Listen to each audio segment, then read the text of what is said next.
तो स्वागत है आपका पाठशाला में। आज हम कंप्लीट करेंगे रिफ्लेक्शन ऑफ वेव्स।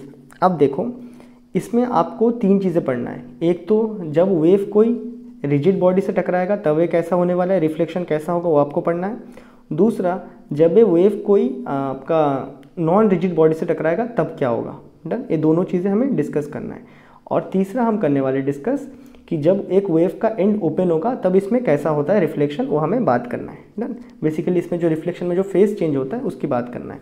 तो फर्स्ट ले लेते हैं रिफ्लेक्शन ऑफ वेव में। फर्स्ट केस ले रहे हैं when a wave, a case one है, ठीक है। Case one, when a wave strike a rigid surface.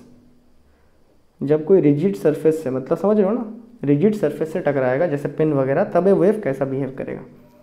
ये देखो, अभी हमने यहाँ पे एक पल्स क्रिएट किया। डन, यहाँ पे लेते हैं, हमने यहाँ पे एक पल्स क्रिएट किया, मतलब हमने एक छोटा सा झटका दिया ऊपर में। जैसे ही हमने झटका दिया, आपने इसको किया भी होगा, वो जो बकरी बैल वगैरह का रस्सी होता है ना, उसको आप ऐसे करके हिला दोगे ना, ऐसे आप कोई भी रस्सी हाथ में लो, उसको आप ऐसे ही एक बार ऊपर करके ऐसे करके हिला दो, ऊपर करके हिला दो, तो आपको क्या दिखेगा, वेव आगे जा रहा है। डन, तो जैसे ही मैंने इसको एक पल्स दिया, ये वेव क्या होगा, आगे प्रोपोगेट करेगा। पहले यहाँ पे था, फिर यहाँ आ जाएगा, कुछ देर बाद क्या होगा, यहाँ पे आके स्ट्राइक कर रहा होगा। उसके बाद जो होने वाला है दैट इज़ वेरी इंपॉर्टेंट। अभी क्या है, अब ये रिजिड सरफेस से स्ट्राइक कर चुका है वेव। डन, अब देखो, जब ये रिजिड सरफेस से स्ट्राइक कर चुका है वेव, तो अभी क्या होता है, देखो जैसे ये टकराएगा रिजिड सरफेस से, तो ये क्या बनेगा, अपने आप को उल्टा बना लेगा ऐसा। फिर उल्टा बनाया क्या करेगा, फिर यही उल्टा बना के अपने आप को इस तरफ लेके आएगा, तुम्हारे हाथ में के टकराएगा दोबारा। अगर नहीं समझ आ रहा है तो अपने घर पे अगर रस्सी वगैरह है तो उसको कोई दीवार से बांधो, बांध के ऐसा अपवर्ड एक झटका दो, फिर तुम्हें दिखेगा ये झटका ऊपर आगे जा रहा है, फिर वहाँ से उल्टा होकर आपके हाथ में आके लगेगा। डन, थोड़ा जोर से देना कि एकदम दिख जाए आपको। डन है, तो ऐसा आपको दिखना है। तो यहाँ पे जो हुआ इसे ही हम बोलते हैं रिफ्लेक्शन ऑफ वेव। किस केस में, यहाँ पे सरफेस क्या है आपका, रिजिड सरफेस है। ये जो वायर था या स्ट्रिंग था, ये किससे हमने बांध के रखा था, रिजिड सरफेस, मतलब वॉल वगैरह ये सब चीज़ों से। अब देखो, पहले वेव कितने में जा रहा था, पहले वेव कहाँ जा रहा था, पहले वेव इस तरफ जा रहा था। डन, ये इनिशियल केस है, इनिशियल केस है। फाइनली वेव किस तरफ जा रहा है, इस तरफ जा रहा है, ये फाइनल केस है। इनके बीच के एंगल कितना चेंज हुआ है, 180 डिग्री। मतलब ये जो स्टार्टिंग में जो वेव जा रहा था वो 0 डिग्री फेज में, एक ही डायरेक्शन में जा रहा था, 0 डिग्री में। अभी जब ये स्ट्राइक आउट हुआ है इस सरफेस के साथ, तब कितने में जा रहा है, 180 डिग्री में। मतलब फेज चेंज हो चुका है ना।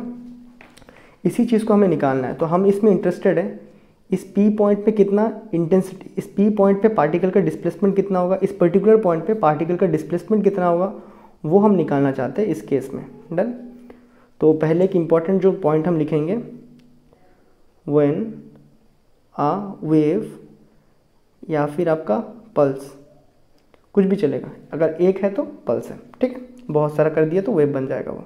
व्हेन ए वेव या फिर pulse strike a rigid surface, strike a rigid surface, it reflected with a phase of 180 degree या फिर पाई फेस के साथ रिफ्लेक्ट होता है। डन, अभी देखो यहाँ पे जो जा रहा था ना, यहाँ पे जो जा रहा था ना, ये जो जा रहा है, ये क्या है तुम्हारा, इंसिडेंट वेव है। क्या है, इंसिडेंट वेव। ये वेव जा रहा है, ये भी जा रहा है, ये भी क्या है तुम्हारा, इंसिडेंट वेव। इंसिडेंट वेव, ये भी इंसिडेंट वेव है। अब इस केस में अभी जो वापस आ रहा है ये तुम्हारा क्या है, रिफ्लेक्टेड वेव है। रिफ्लेक्टेड वेव, ये भी क्या है तुम्हारा, रिफ्लेक्टेड वेव है। यहाँ तक बातें क्लियर है।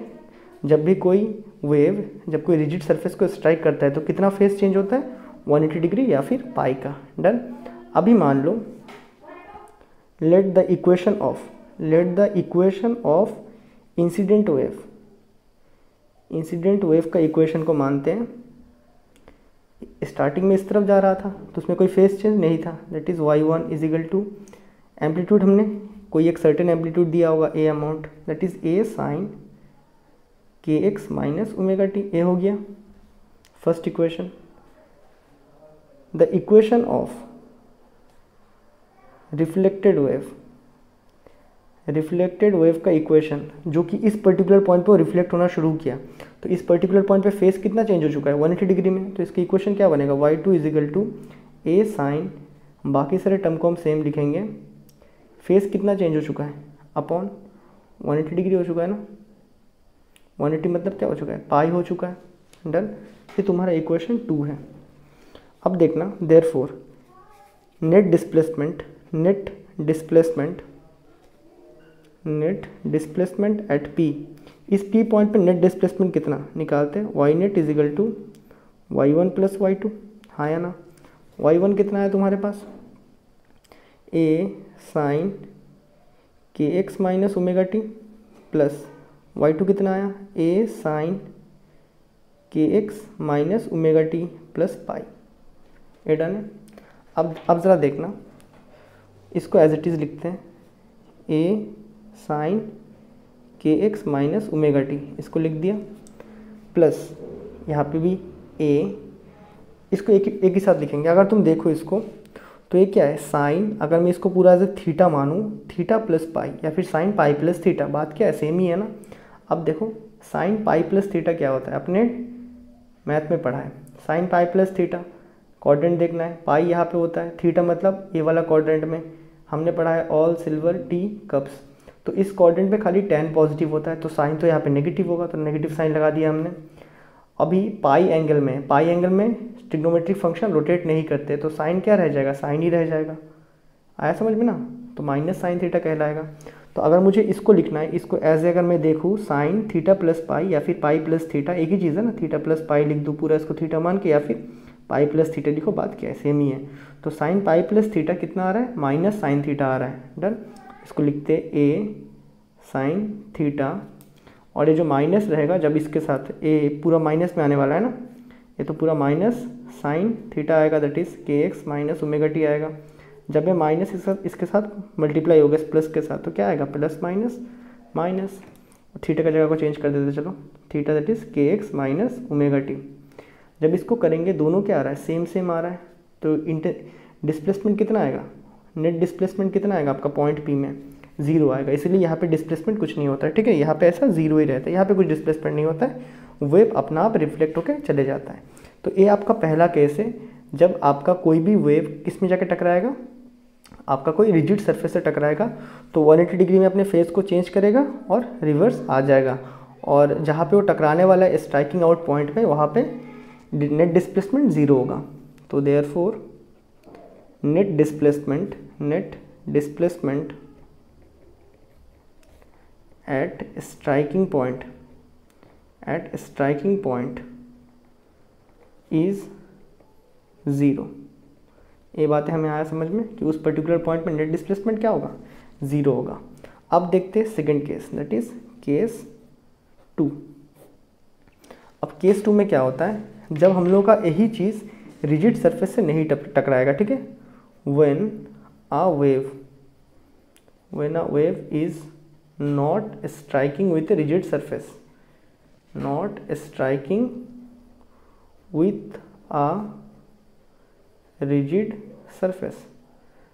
जब कोई रिजिड सरफेस के साथ तो नहीं स्ट्राइक करेगा, तो तब क्या होगा उसे अभी हमें डिस्कस करना है। अब देखो नॉन रिजिड सरफेस मतलब क्या हो गया, जैसे हम लोग का ऑडिटोरियम वगैरह में पर्दा लगता है ना, पर्दा।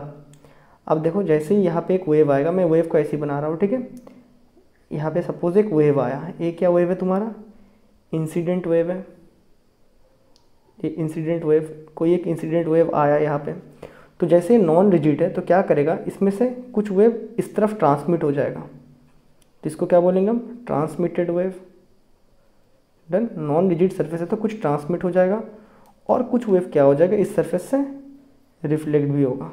तो ये रेड वाला क्या बना हमारा, रिफ्लेक्टेड वेव। तो जब भी कोई वेव नॉन रिजिड सरफेस पे स्ट्राइक आउट करता है, इंसिडेंट वेव स्ट्राइक आउट करता है, तो क्या होता है, कुछ वेव रिफ्लेक्टेड होता है और कुछ क्या होता है ट्रांसमिटेड होता है, या फिर इसी को आपने पढ़ा है रिफ्रैक्टेड, इसी को क्या कहते हैं, रिफ्रैक्टेड वेव, डन। ये बातें क्लियर है। अब देखो इसमें बस इतना ही है, और इसका सबसे बढ़िया एग्जाम्पल, इसका यूज़ कहाँ पे करते हैं, जैसे एग्जाम्पल के तौर पे अगर हम लेते हैं तो अगर हम कोई भी ऑडिटोरियम वगैरह में जाते हैं ना, तो वहाँ पे आपको इको सुनाई देता है, एक ही बात को सुनाई देता है बार बार। जैसे एग्जांपल के तौर पे अगर आप ऑडिटोरियम में खड़ा होकर बोलते हो मिस्त्री, तो आपको क्या सुनाई देगा? स्त्री। तो उल्टा सुनाई पड़ता है आपको। आया समझ में? क्यों सुनाई देता है? क्योंकि ऑडिटोरियम किससे बना होता है? पूरा कंक्रीट से बना होता है। कंक्रीट एक रिजिड सरफेस है, एक रिजिड बॉडी है ना।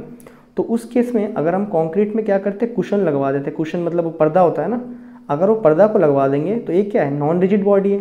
तो जो भी हम बात करेंगे, जो भी वेव आएगा, उसमें से कुछ वेव क्या होगा? ट्रांसमिट हो जाएगा, और बहुत ही थोड़ा बहुत वेव क्या होगा? रिफ्लेक्ट होता है। तो उस केस में हमें मतलब उतना इको नहीं होता है। तो ये वाला कंडीशन हम कब यूज़ करते हैं? एग्जाम्पल के लिए this is used in, this is मतलब a non rigid surface is used in auditorium to decrease the noise pollution. जो नॉइस पोल्यूशन होता है ना, उसको डिक्रीज करने के लिए हम क्या यूज़ करते हैं? नॉन रिजिड बॉडीज़ या सर्फेसेस को यूज़ करते हैं दीवार में, जिससे कि क्या हो जाए? जो साउंड वेव जाए उसमें से थोड़ा बहुत ही रिफ्लेक्ट हो और बाकी सारा उस तरफ पास हो जाए। डन? तो कि हमें मतलब इको ना हो। ठीक है, तो डन। तो ये हुआ सेकंड केस। अब जो थर्ड केस हमारे पास बचता है वो है ओपन एंड। अब होता है केस 3। ये क्या है हमारा? When a wave is open to move in the and.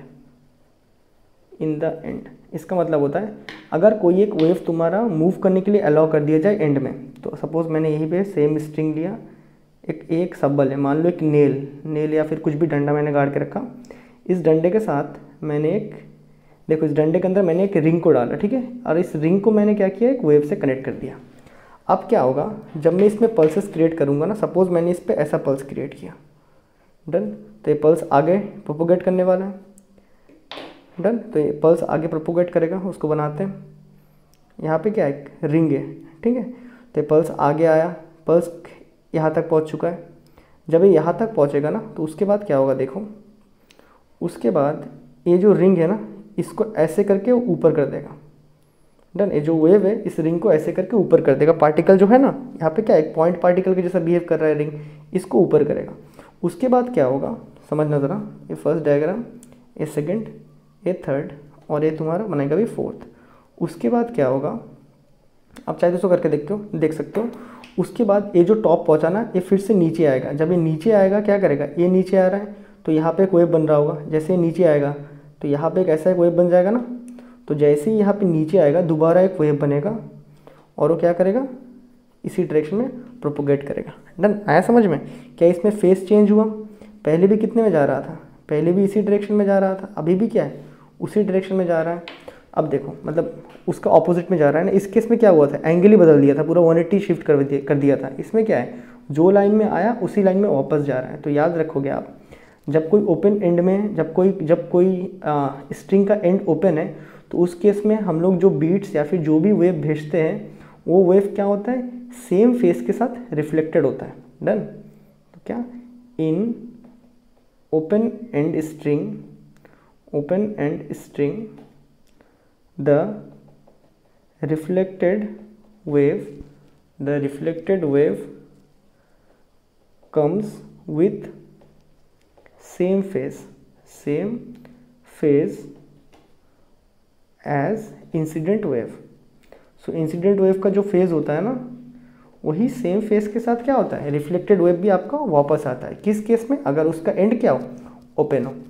तो ये था आपका रिफ्लेक्शन ऑफ वेव। इसमें हमने 3 केसेस देखा। पहला रिजिड सरफेस का या फिर रिजिड बॉडी का। अगर हम लोग रिजिड बॉडी में कोई भी एक स्ट्रिंग को रख के वेव बनाते हैं, तो उस केस में जो इंसिडेंट वेव होता है वो जब रिफ्लेक्टेड होता है, तो रिफ्लेक्टेड होने टाइम कितना फेज डिफरेंस के साथ रिफ्लेक्ट होता है? 180 डिग्री फेज डिफरेंस के साथ रिफ्लेक्ट होता है। और इस पर्टिकुलर पॉइंट पे इंटेंसिटी क्या होता है? 0 हो जाता है। मतलब इंटेंसिटी नहीं, सॉरी, आपका मैक्सिमम डिस्प्लेसमेंट इस पर्टिकुलर पॉइंट पे जहाँ पे वो स्ट्राइक आउट करते हैं वहाँ पे 0 हो जाता है। इसका हमने प्रूफ भी देख लिया, ये आपसे एग्जाम में पूछ सकता है। दूसरा केस हमने देखा, अगर हम लोग कोई एक वेव को मतलब क्या बोलते हैं, नॉन रिजिड बॉडी में से या फिर सरफेस में से पास करवाएं, तो उस केस में क्या होता है? जो इंसिडेंट वेव होता है उसमें से मैक्सिमम पार्ट ऑफ वेव क्या होता है? ट्रांसमिट हो जाता है दूसरे साइड में, और थोड़ा बहुत ही रिफ्लेक्ट होता है। और इसको हमने देखा था कहाँ, ऑडिटोरियम वगैरह में यूज़ करता है नॉइज़ को डिक्रीज़ करने के लिए। क्यों? क्योंकि ऑडिटोरियम में हमें एक ही बात बार बार सुनाई देता है, तो अगर हम लोग इस तरह कुछ लगवा देंगे जैसे पर्दा टाइप का, तो उसमें क्या होता है, वेव ट्रांसमिट हो जाता है, तो हमें उतना इको सुनाई नहीं देता है। हमने थर्ड केस क्या देखा, अगर हम लोग वेव के जो एंड है उसको अगर हम ओपन रख दें तो क्या होगा, जो वेव जाएगा जाएगा जाएगा जाएगा, उसके बाद वही वेव सेम फेस के साथ वापस भी आएगा। तो ये था 3 केसेस आपका रिफ्लेक्शन ऑफ वेव में। आई होप आपको ये वीडियो बहुत बढ़िया से समझ आया, और मैं मिलता हूँ आपसे अगली वीडियो में। तब तक के लिए गुड बाय।